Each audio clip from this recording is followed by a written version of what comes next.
Hey, this is Tournament Takeaway, where we take a look at a set of Pokemon Go PvP battles and look at the decisions that we made in the moment to hopefully learn from them for our future battles, hopefully become better battlers, win more battles, build that ranking. This is round 3 of the Slapdash Nightfall Cup, where we just, as soon as the Nightfall Cup was announced, like immediately after that, we all just went into the Discord server that I run with a couple of other PvP content creators, and just said, put together a team, doesn't matter what it is, just anything that looks good, jump in, and hopefully we'll have some fun and kind of learn the meta a little more. I'm really liking this as a learning tool for a meta. I have, I used to put my team that I was thinking about into PvPoke's training simulator and just practice against that training sim. And it's good for getting the hang of your Pokemon, but it's really like the simulator tends to play tends to play battles in a very set way that I feel becomes a bit predictable. Whereas, and it's also the teams that it brings into battle, into you know the teams that you can try and analyze and match up your own team against. They tend to be fairly set as well, depending on what team you've picked. So that's what I've noticed. So it has those flaws. I still do like the training simulator, but I've realized that playing practice tournaments is, I think, a better way to get the hang of a meta.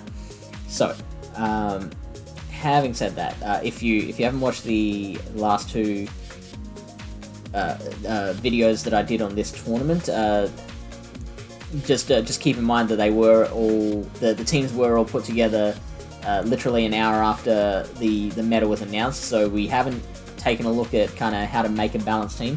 Let's see. Can I think of anything that is like a hole in Horkozzi's team here? I think maybe a Galarian Stunfisk might be a bit of a problem for this team. Charm is probably a bit of a problem, especially a Alolan Ninetales.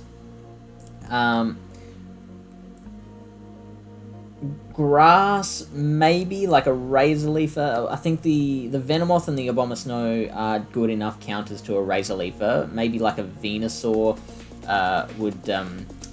would make that matchup against Abomasnow a bit closer. But that, I wouldn't call that a hole. So like probably Charmer is the biggest hole. Like Alolan Ninetales is probably the biggest thing. Galarian Stunfisk is probably the biggest problem I see, followed by Alolan Ninetales. Anyway, that's fine. Let's check out how the battles went, shall we? This is round number 3. We are 1-1 at the moment. We lost round 1. We won round 2. Both of those had ties, which is so cool. Here is battle number 3. Or round number 3, sorry. Alright, so Abomasnow versus Venomoth, and if I remember rightly, I think we had an Abomasnow versus Venomoth matchup in round 1. But I don't remember exactly how that went. I assume the Venomoth wins, especially in the 2-shield.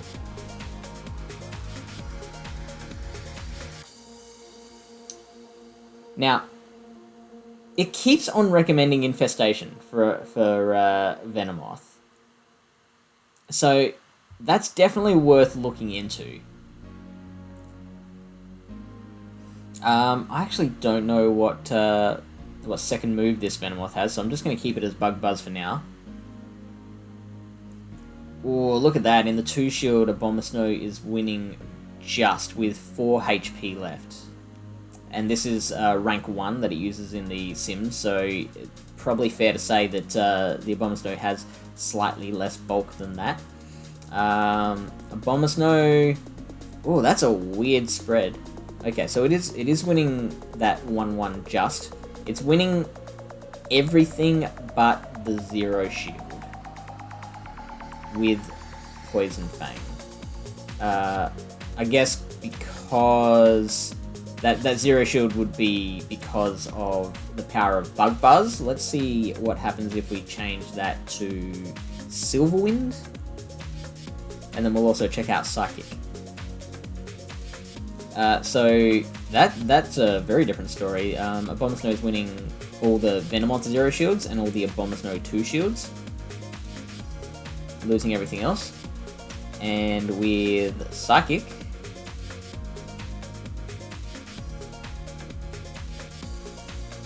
Poison Fang's doing 1.6 DPE and 1.18 for Psychic, so yeah, Poison Fang's definitely the move you want to go with. And in fact, that's good. That's good DPE, 1.6.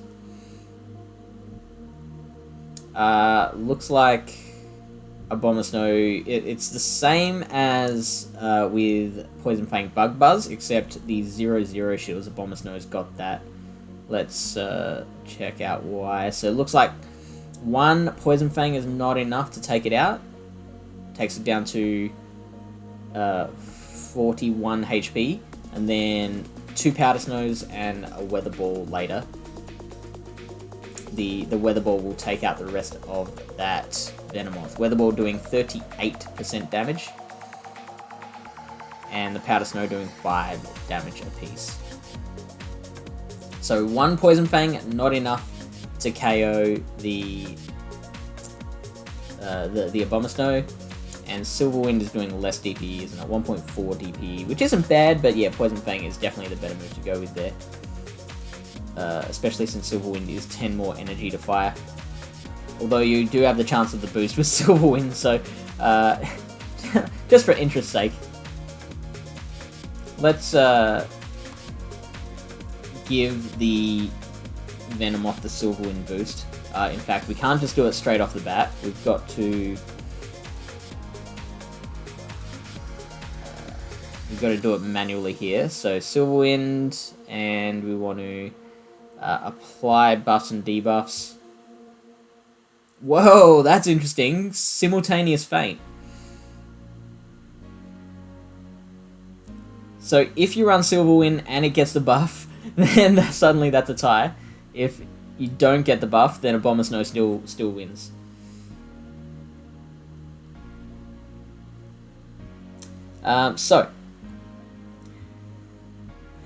So with that information, leading this Abomasnow into the Venomoth, I know I can tank one Poison Fang. If it fires a charge move after 3 confusions, then I know it's Poison Fang, and that I can tank one.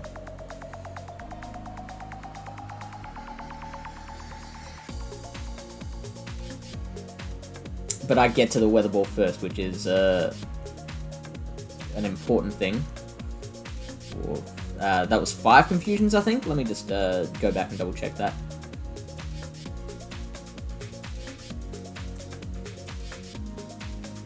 One, 2, 3,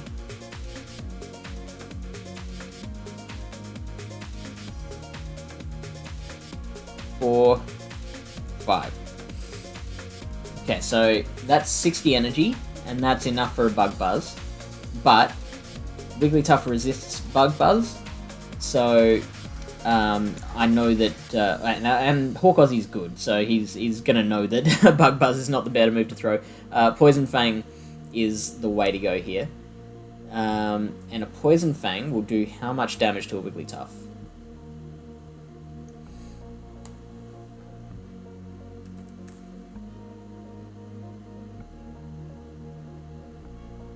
Poison Fang does 36% damage, so, I mean, 2.34 DPE is fantastic. There is not many moves out there that will give you a 2.34 DPE. So why did I switch into the Abomasnow? I guess, sorry, why did I switch into the Wigglytuff? What else did I have in the back? Let's see. It's a great shot.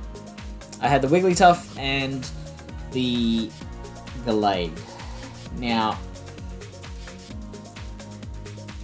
What else is in Hawkuzzy's team here?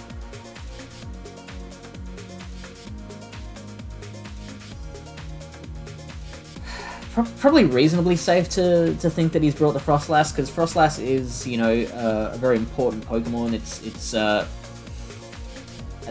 early signs point to it looking like the Marowak of Marshcup, where it's just, you'll see it in every battle, so reasonably safe assumption that he's going to bring the Frostlass.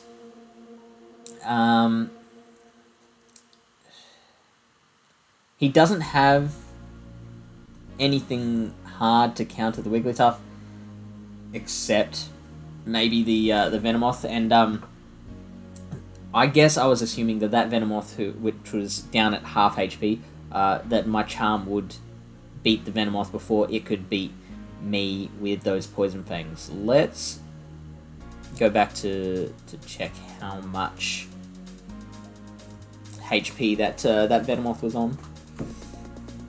So good, probably a good leave by Hawkuzzy, not shielding that, because he knew that Venomoth would be able to tank a Weather Ball just fine. So what is that? Would you say a third or a quarter HP left? Maybe halfway between the two. So if we say 40 HP, and also 5 Confusions worth of energy.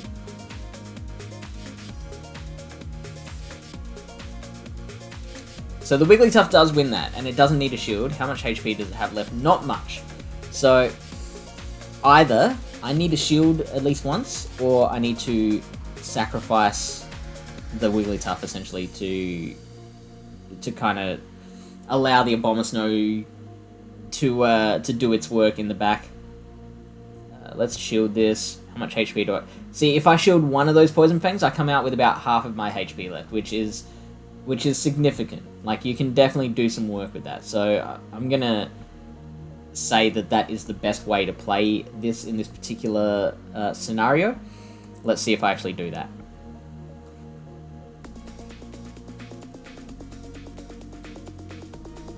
Whoa, snap, Silverwind. That suddenly changes a whole lot. Well, look, okay, so we've got Silverwind in the Sims here, which is fine. And it does not get to another charge move. Interesting. I think it had enough energy for a Poison Fang there. So let's go to the sandbox here. It throws... We want to change this to Silverwind. And I didn't shield. Yeah, and that little black circle there means that I did have enough, or that it did have enough energy for a Poison Fang. So that's weird. Why didn't it throw it? Unless it didn't have Poison Fang, maybe it was running Silverwind Psychic, which would be just a disaster. A disaster for the Venomoth.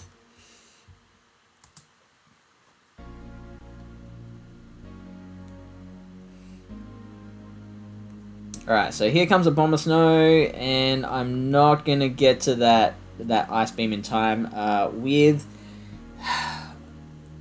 Okay, so I opted to shield that. I'm guessing that I might have even been able to flip that matchup there if that Ice Beam got through. So how much Ice Beam, how much damage does an Ice Beam get to an Abomasnow? Ice Beam doing 40% damage, and that Abomasnow had...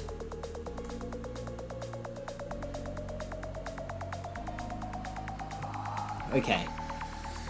So I'm gonna say that if I get that Ice Beam through, the Charm will be enough to KO that Abomasnow before it can get to another Weather Ball.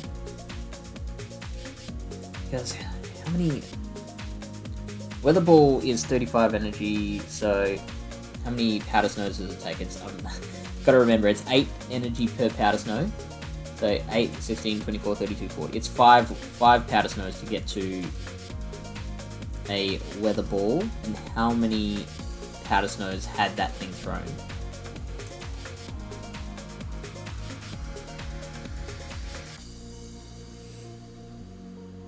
One, 2, 3, 4, 5, 6, 7. So 7 is enough for an energy ball. Is it? No, it's not. 7 8s are 50. It is enough for an energy ball, yeah.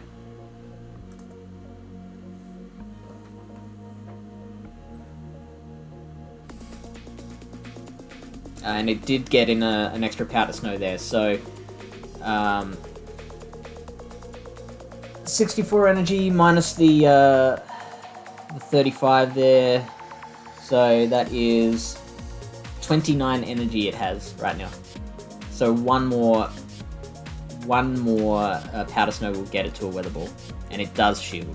So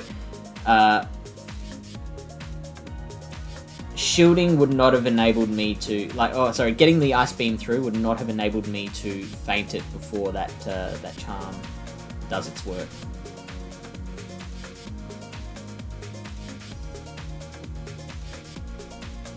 Okay, so Hawkwazi then switches out into the Stun Fist. That's an interesting plan. It has a weather. The Bomber Snow has a weather ball already charged up, so I know that thing can come in at the end and you know, make a last minute hit.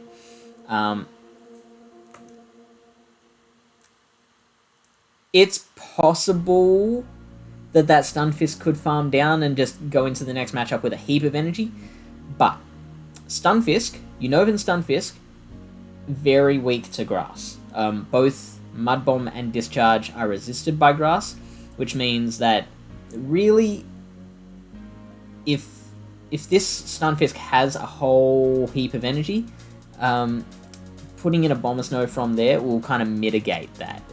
A Bomber Snow is not going to worry too much about Unovan Stunfisk with a lot of energy. So Hawkwazi, I think, had to throw that energy there, otherwise I would have gotten to an Ice Beam. And now out comes my Bomber Snow, and I don't need to shield this because it's not going to do too much damage. Look how little that did.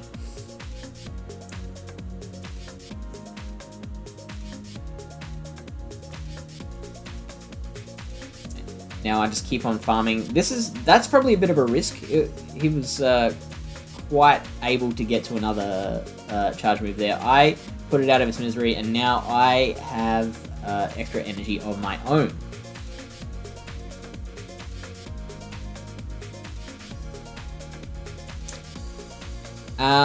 Okay. From here, Hawkwazi's just got the Abomasnow left, and I've got the Abomasnow and a full health Gallade, which he has not seen. It is that confusion from Gallade is going to do a lot of work. So my guess is save this shield. The Abomasnow does have a lot of energy, and Weather Ball / Energy Ball, they'll both do a lot of harm to the Gallade. I'd rather keep that shield for the Gallade. Let's see how much the Abomasnow does to the Gallade. So a Weather Ball will do 44% damage, and an Energy Ball 66% damage. And with the Powder Snows in between, that definitely adds up. Looks like just wants the Abomasnow to just go straight Energy Ball, and then with that 3, 4, 5, 6, 7, 8, 9. So an Energy Ball and 9 Powder Snows will KO Gallade.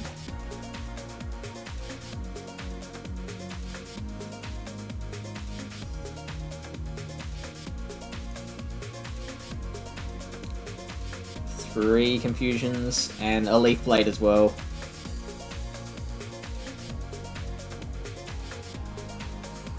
So Horkozzy absolutely had that energy available to throw, but obviously what he was doing is building up. Like, he knew that one charge move was not going to be enough because I had the shield there. So he was building up more energy than what he needed, so he could throw maybe back-to-back charge moves, whether it was going to be like a weather ball and an energy ball, or two weather balls back-to-back, or maybe wanted to throw two energy balls, because we established that how much was weather ball going to do again? Weather ball was going to do 44% damage to a Gallade that had about 2/3 of its HP left. So needed to throw 3 weather balls, essentially. 1 to burn the shield and the other 2 to KO. You can almost get to 3 weather balls if you build up to 100 energy, but what the more efficient thing to do is build up to enough for an energy ball and a weather ball, then throw the weather ball and the energy ball straight after. So that's probably what Horkozzy was doing there, assuming that he, was doing the optimal thing.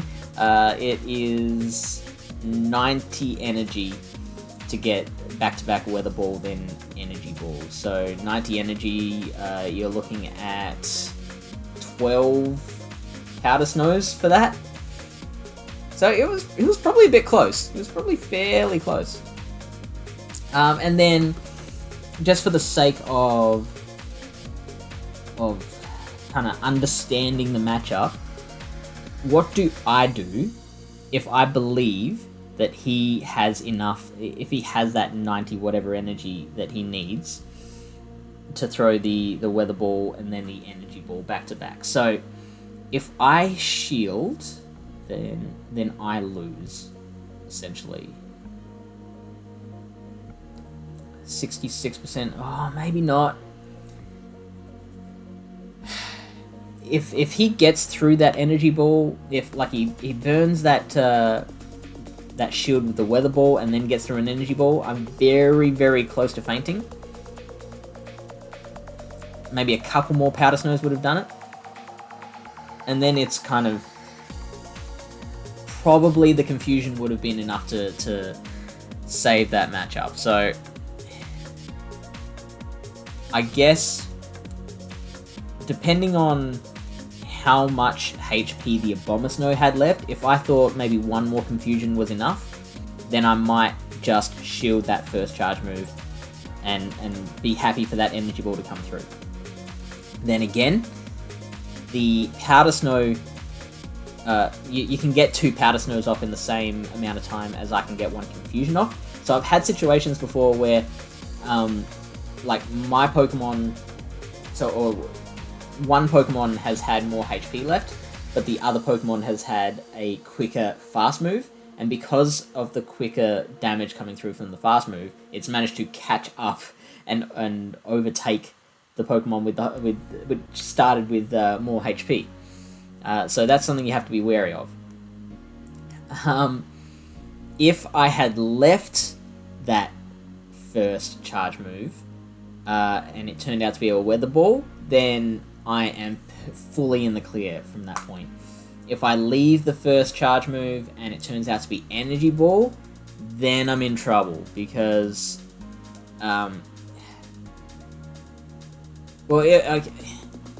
if I guess leaving the first charge move and it is weather ball does the same thing as if as if I shield the first one and it's weather ball. Either way, very, very close. But luckily for me, he didn't quite get to that much energy before the confusions got to him, so I didn't have to make that decision. All right, battle number 2. Frostlass versus Gallade. Not a good start for me. Let's pause this. Looks like I am staying in there and building up some confusions, but just to see how this goes. Now we know that confusion does a lot of damage, so yeah, that's the 0 shield. Look at this, okay. So Gallade is winning the 2 shield. That's very interesting. throwing 2 Leaf Blades, but it's that confusion damage that's doing it. 15 damage per confusion.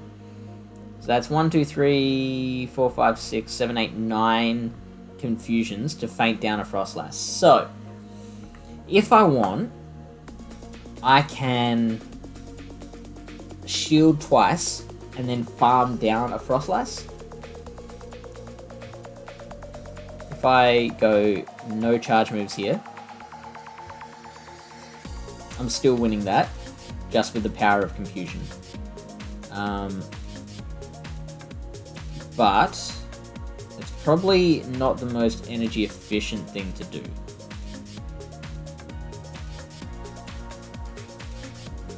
Oh, okay, never mind. So that gets you up to 108 energy. Obviously, you can't go any higher than 100.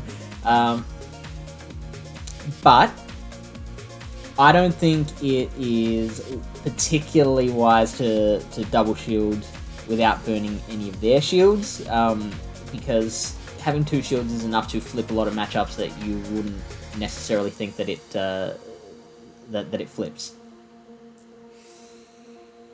Then again, if you expect your opponent to... in this cup alone, if you expect your opponent to be bringing in a lot of high, fast move damage Pokemon, like your Razor Leafers, like Charmers, counter users even, to an extent, then maybe double shielding is not the worst thing. Like, for example, okay, this team isn't as fast move dependent, but say in the last round, in the last video that I made, round 2 of this tournament, my opponent had a Gust Pidgeot and a Charm Wigglytuff.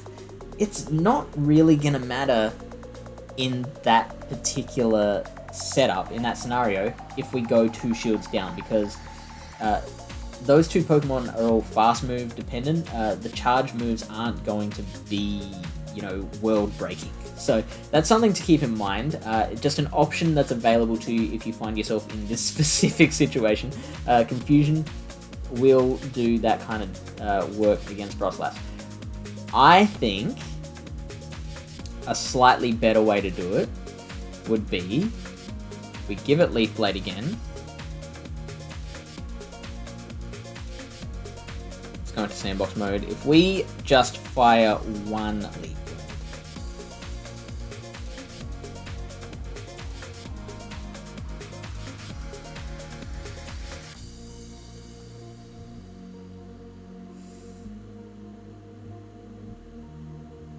Shield this attack. So then we've at least burned 1 of their shields. We've still got 34 HP, which we can do something with. And if they don't shield it, pretty sure they faint ahead of time then. So I would throw 1 Leaf Blade at least. And then maybe consider farming down and shielding a second time. If they do shield, then you can probably shield a second time and farm down there, and you're only 1 shield down rather than 2, which makes a big difference. But you can see I'm switching very very emphatically into Wigglytuff here, and that's a big deal that I was still thinking of the last opponent. He went for that Shadow Ball for the definite KO, and I caught that with the Wigglytuff. That was luck. I can't call that skill there. I switched out wanting the Wigglytuff to be kind of the fall guy for that, and luckily for me, a Hawkosy threw the Shadow Ball instead of the Avalanche. So now out comes Tox. In a normal situation, I've covered this before, in a normal situation, from a standing start, Wigglytuff can shield once, and it will win against Toxicroak, no matter what the Tox does. But I have a little less health here, so let's see what kind of difference that makes. I do shield.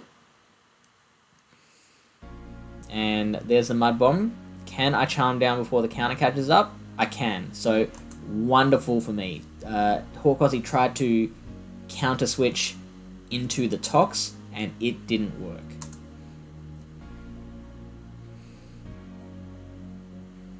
I throw the Play Rough, and that's probably going to force a shield out of him because he's now, he's down, and he needs that Frostlass to stay conscious.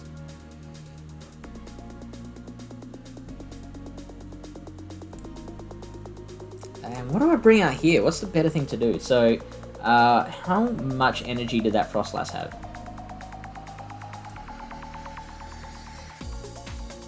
One, two, three, four, 4 Powder Snows. That is 32 energy. 5, 6. So let's just say that it's on 0 energy, which isn't exactly right. Might have had like 1 energy after the Shadow Ball.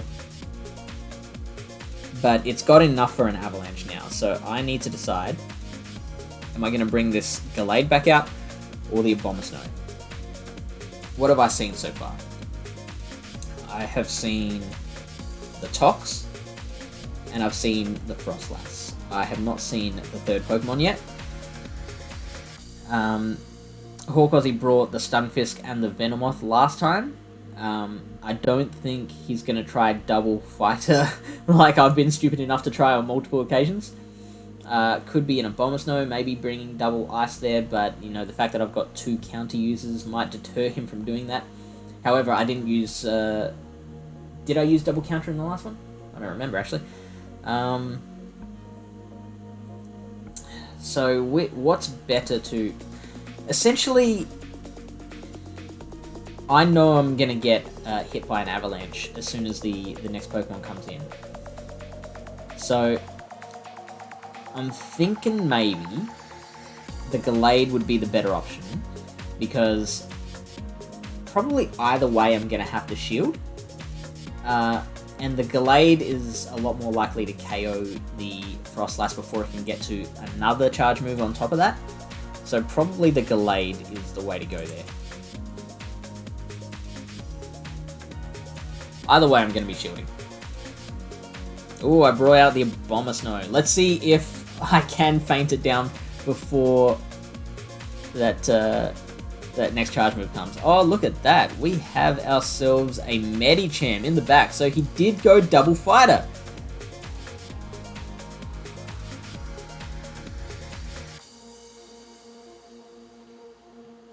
And so that's I did the same thing in kind of the last round, where I kind of forced my opponent to burn the last shield and then came in and hit them with a Leaf Blade. The Leaf Blade should be enough to take him out. Oh, okay, sorry, yeah. So he let the he let the Energy Ball go, and now use that shield on the Leaf Blade. Dynamic Punch doing a fair chunk of damage. I probably could have just farmed it down. Let's see how much damage that Confusion did. Oh, I think I could have farmed it.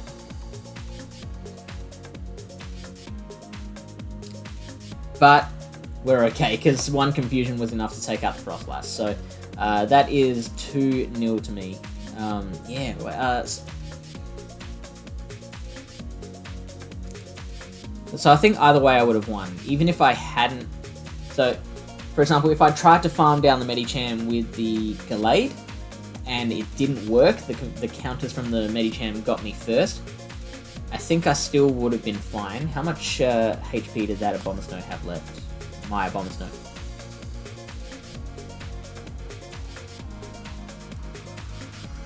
A lot is the answer.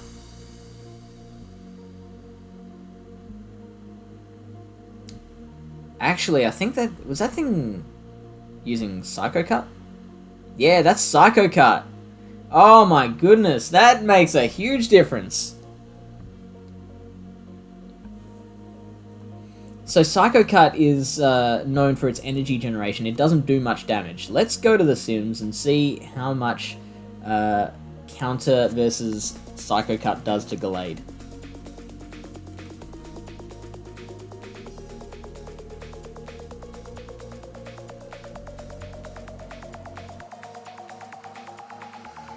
counters are doing 4 damage, which is about 4% of a Galade's HP. If it was running counter, I definitely could not have farmed down.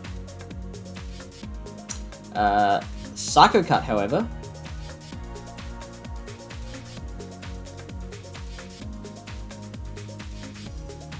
free damage. Okay, no, maybe it is a difference, but not as much as I thought it might be,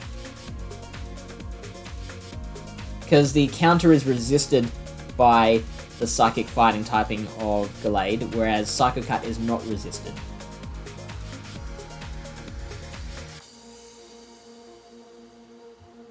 Interesting. So that's a really delicate situation there.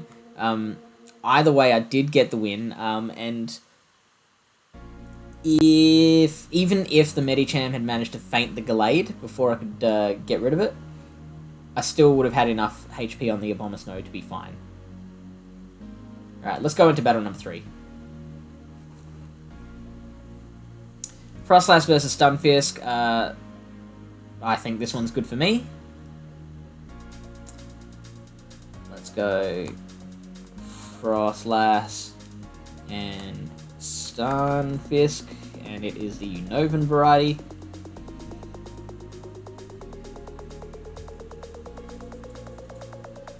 Those Powder Snows are doing 6 damage, as opposed to the Thunder Shocks 3, except I'm pretty sure it was running Mud Shot.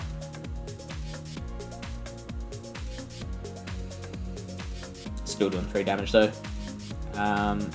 Yeah, so Frostlass is, look at that, Frostlass is winning everything but the 2-0, the 0-2 and the 1-2. So as long as Frostlass shields once, it's looking good. But in this Nightfall Cup, it's interesting that a lot of matchups depend on you shielding once. You've only got a certain amount of shields. And he switches into Medicham. That may be a misclick on his part.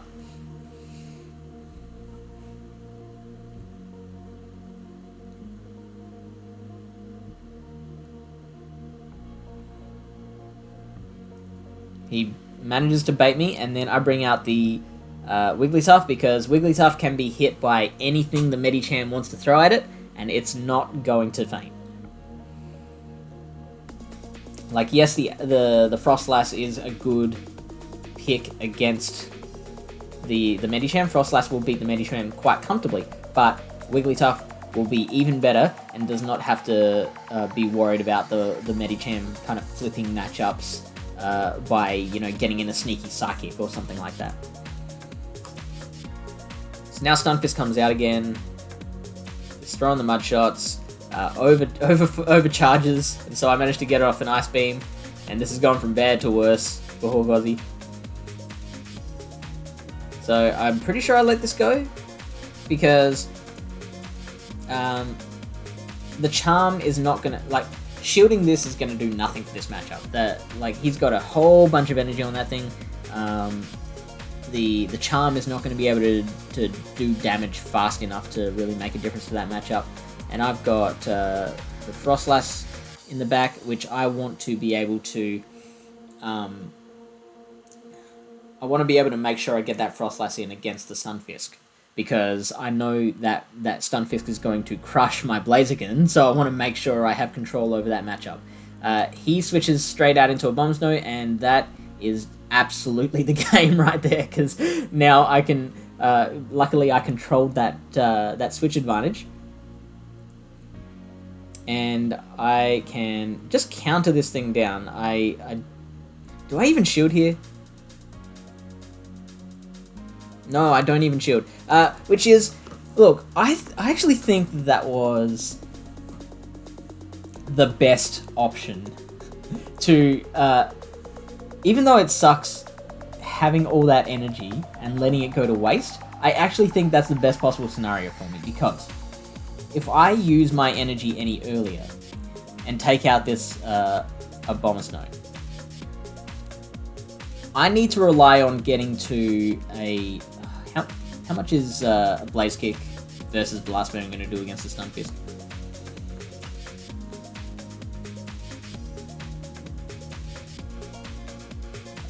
Blast Burn. Blaze Kick is going to do 27% damage versus Blast Burn's 54. So Blast Burn definitely KOs the Stun Fist at that point. Blaze Kick is... We're going to rely on counter damage in between that to do that.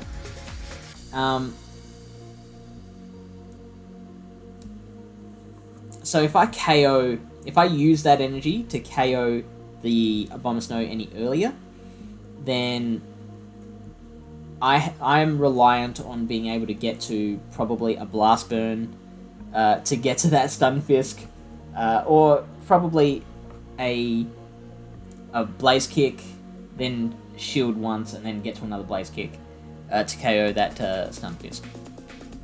I don't remember how much energy that Stun Fisk had, so it might get to multiple Mud Bombs and KO the Blaziken before that happens, and then you know it's a race between the Frostlass and the Stun Fisk. If I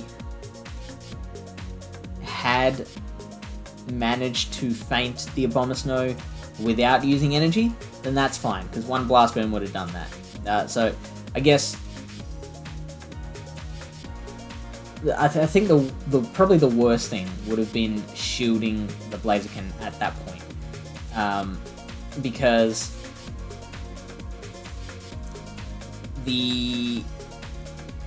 never mind. I was gonna say the Stun Fisk might be able to take out the Blaziken before I can KO it, but I'm pretty sure Blaziken wins CMP. Yeah, 142 attack versus 100 basically. So Blaziken is always gonna win that. So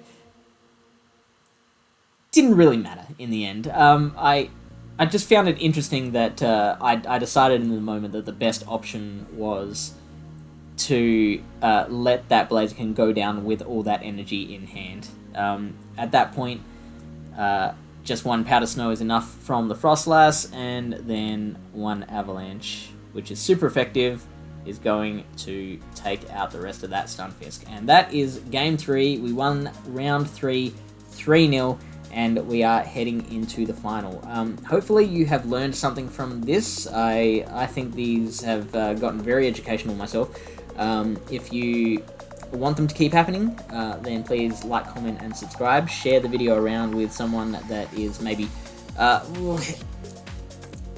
don't know if all these kind of numbers are going to appeal to someone who is just starting out in the arena, but look, I would really be interested in feedback from someone who is just getting into the arena and kind of learning all this stuff for the first time.